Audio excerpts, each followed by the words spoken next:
State versus Murdaugh. I believe the clerk of court, Ms. Howard, has already instructed to turn off your cell phones. If you have not, please do so.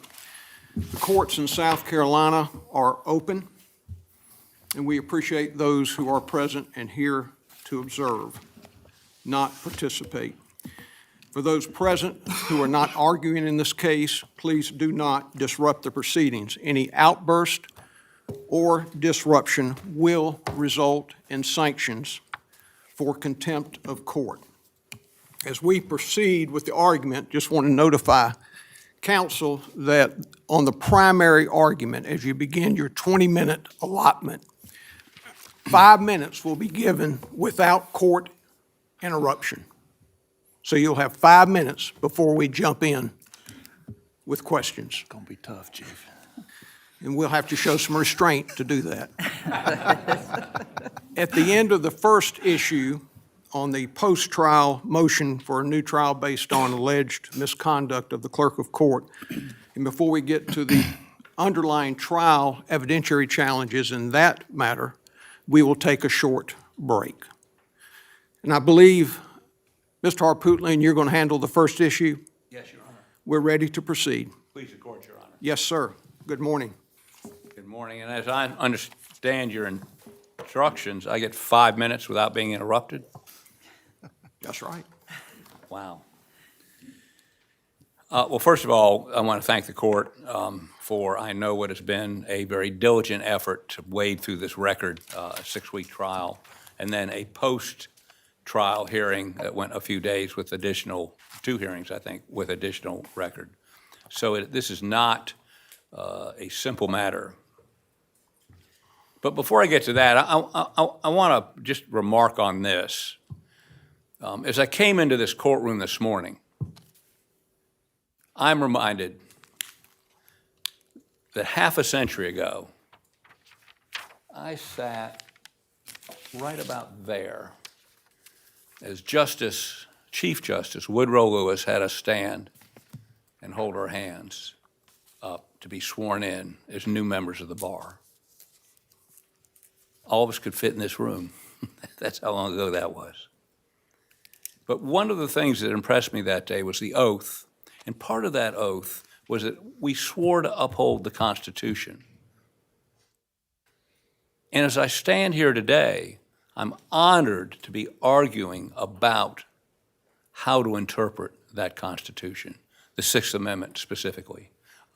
And in my opinion, I would suggest the Sixth Amendment may be the most important amendment because the First Amendment, which gives you the right to speak without government interference, or the Second Amendment, which gives you the right to carry a weapon or have a weapon without government interference, mean nothing without the right to a fair trial and a fair jury.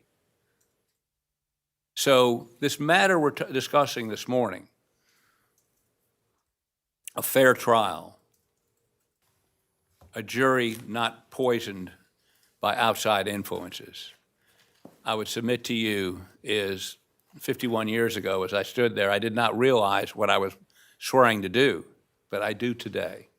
And that is to defend Alex Murdaugh's right to a fair trial.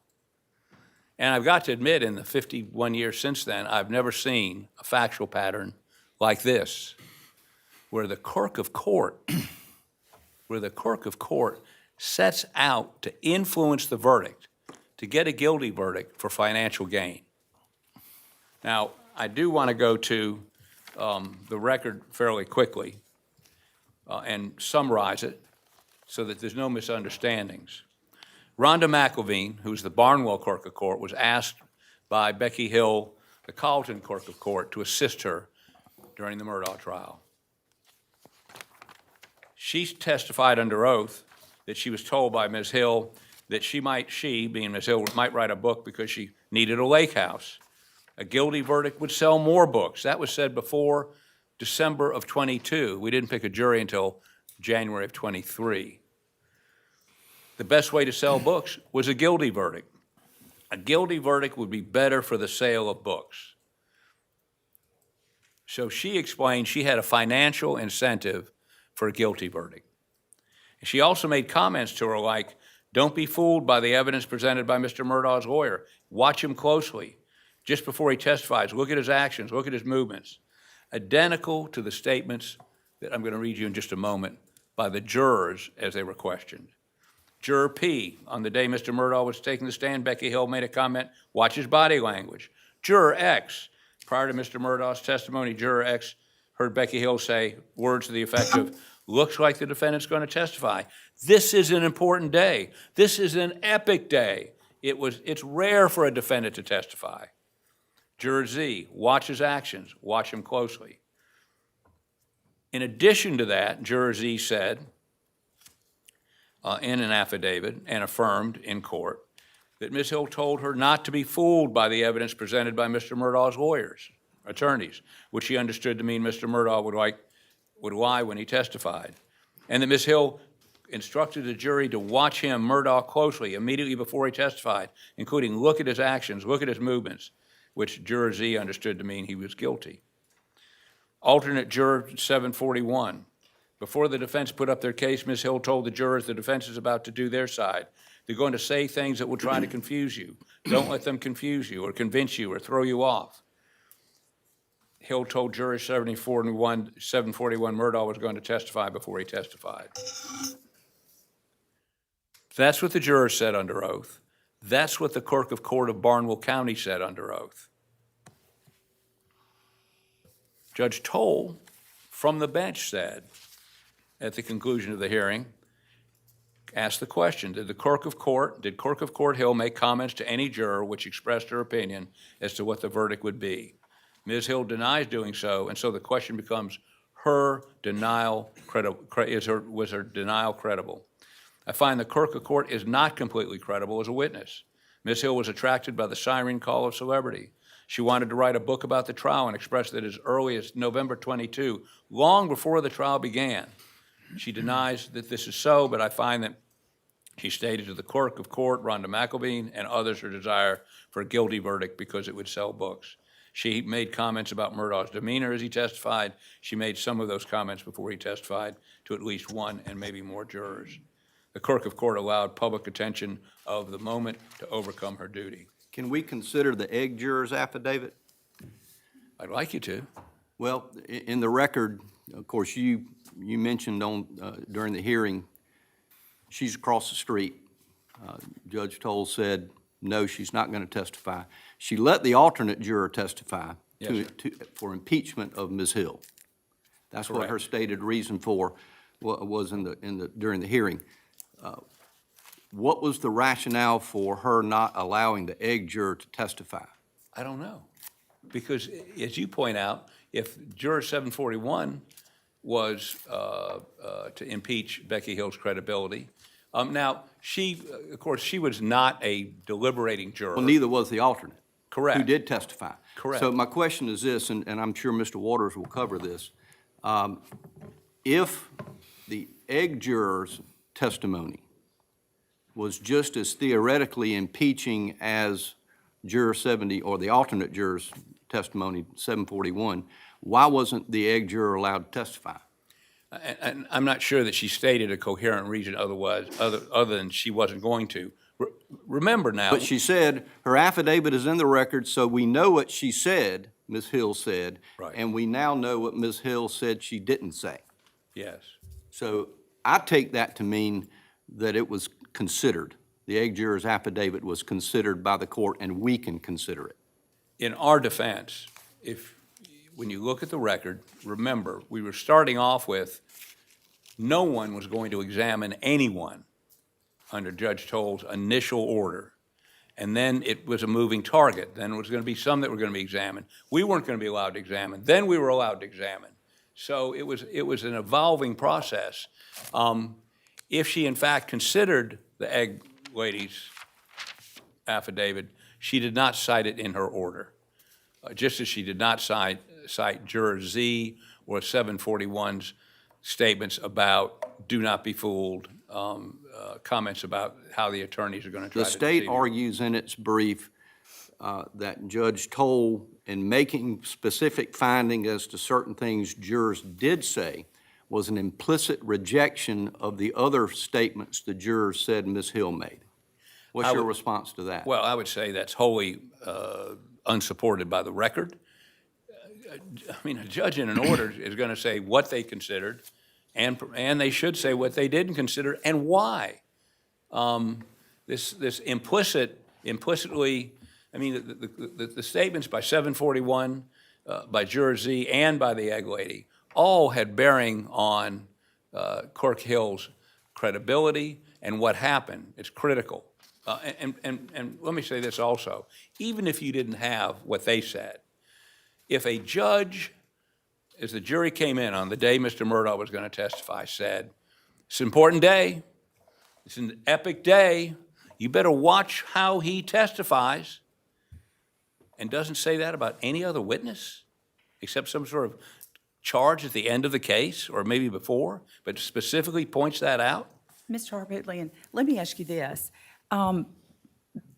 Judge Toll placed the burden on your client to prove prejudice in this case. Does Green establish, in a case with external influence on a jury, a different standard and burden of proof than Rimmer and the Fourth Circuit jurisprudence? No, it does not. It's consistent with Rimmer. All Green says is, we're not going to go through this burden shifting or any of this until we determine whether the statement was inconsequential. I say inconsequential or consequential. And if it is inconsequential, we're not going to go through this analysis. That's all it said. And I'd point out in Green, the process used by Judge Toll of calling all the witnesses up and asking them if it had any influence.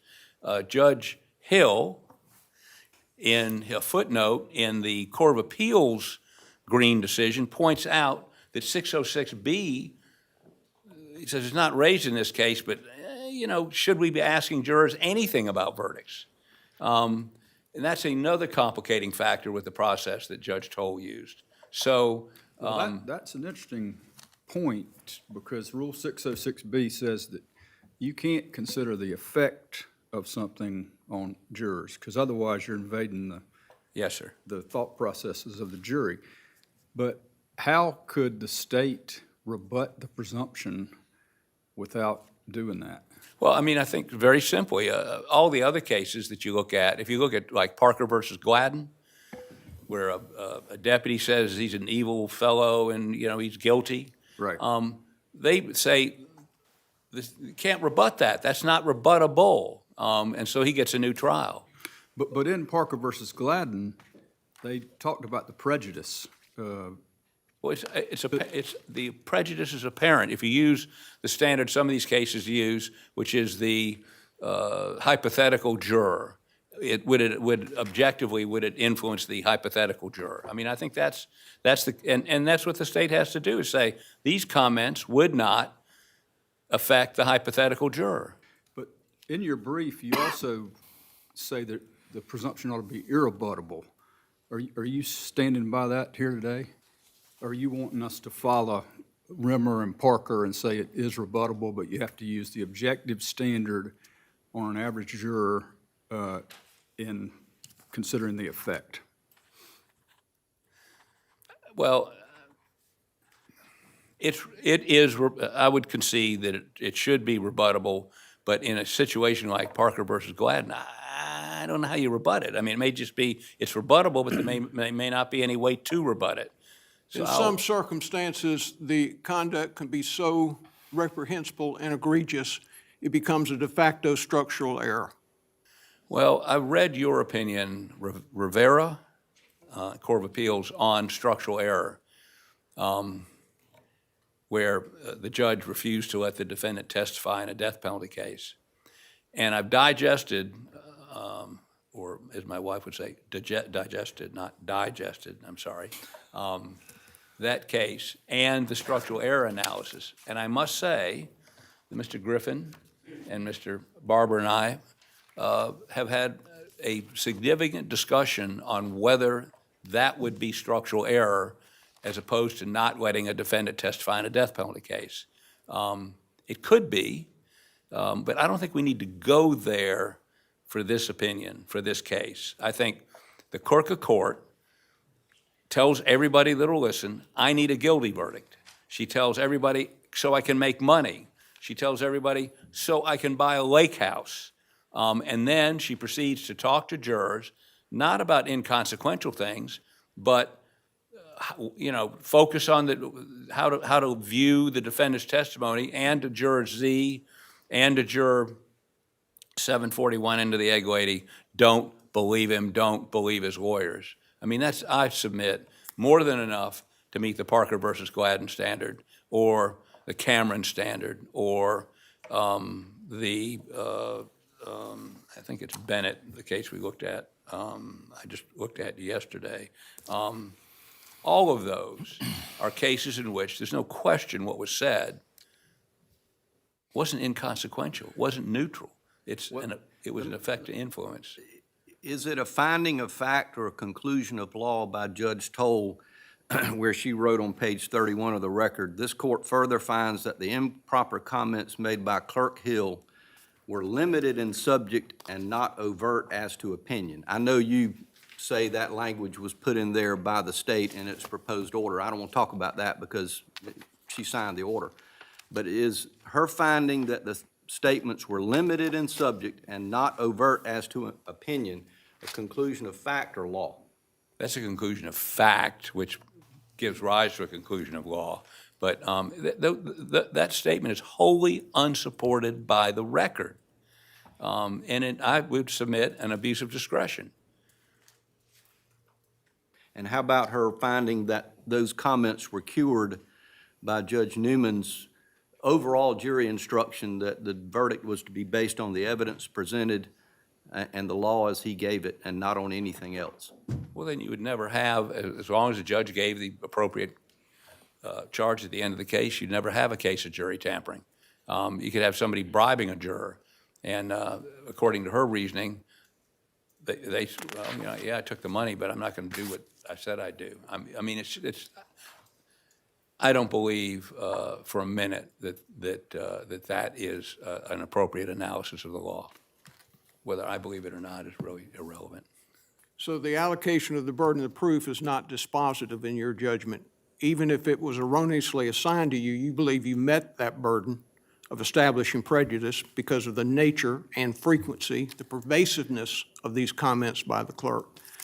If you use the analysis in both the Court of Appeals decision of Green and then the Supreme Court decision in Green, if you look at the analysis, that's exactly what it is. There's not going to be any burden shifting or anything if it's innocuous, but if it is something other than that, then the burden does shift to the state.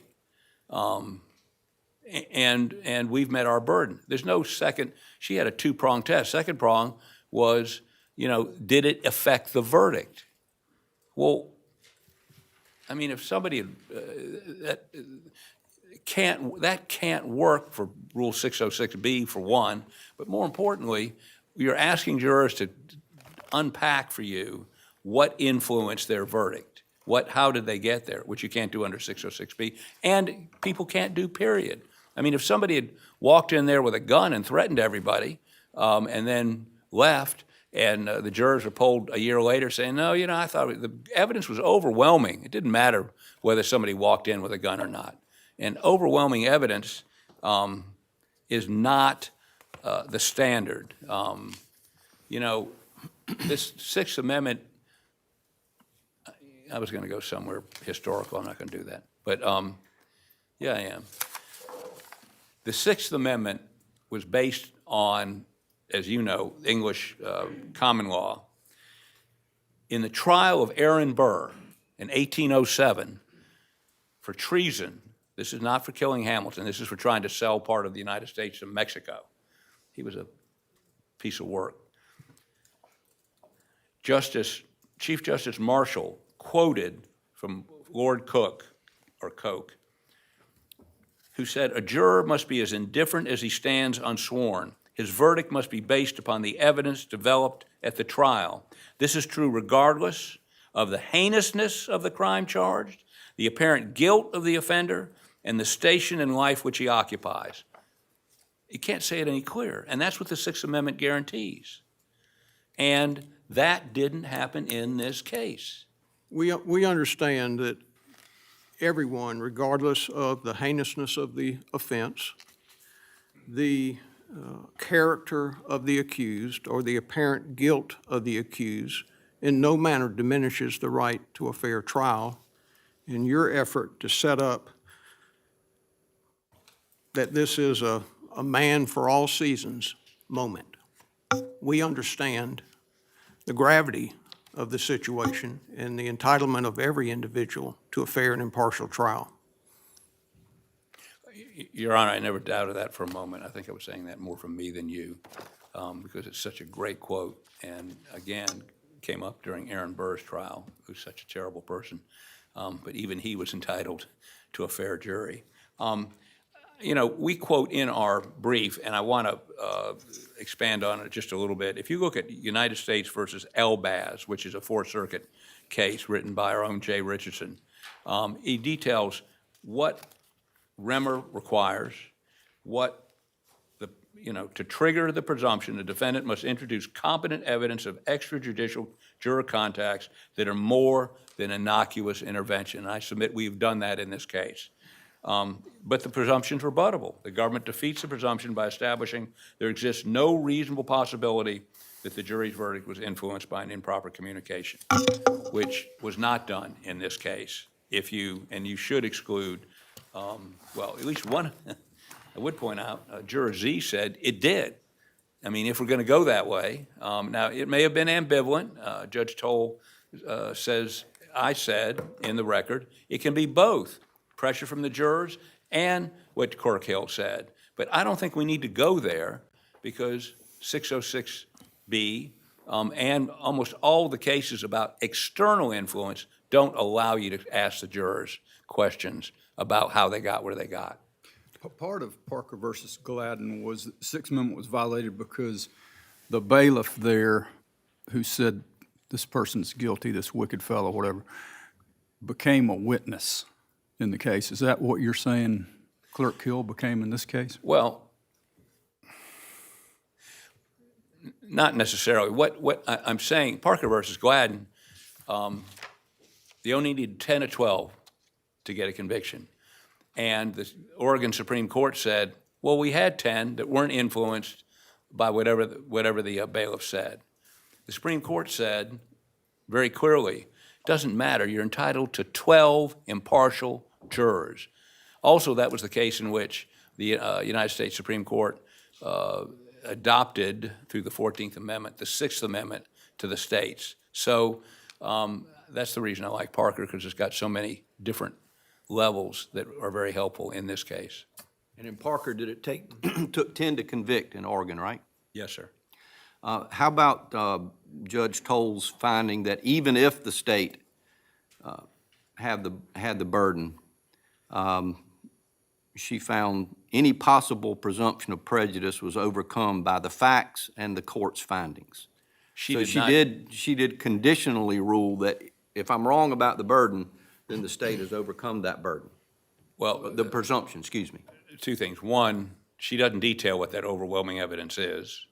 And you're going to hear from Mr. Griffin in just a moment as to how underwhelming that evidence is, number one. Number two, that can't, the level of, if the level of evidence dictates whether or not you get a fair jury, then again, we go back to what Judge Marshall said, no matter how heinous, no matter how overwhelming the evidence, you're still entitled to a fair trial.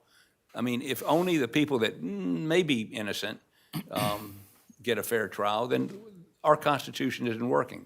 I don't care.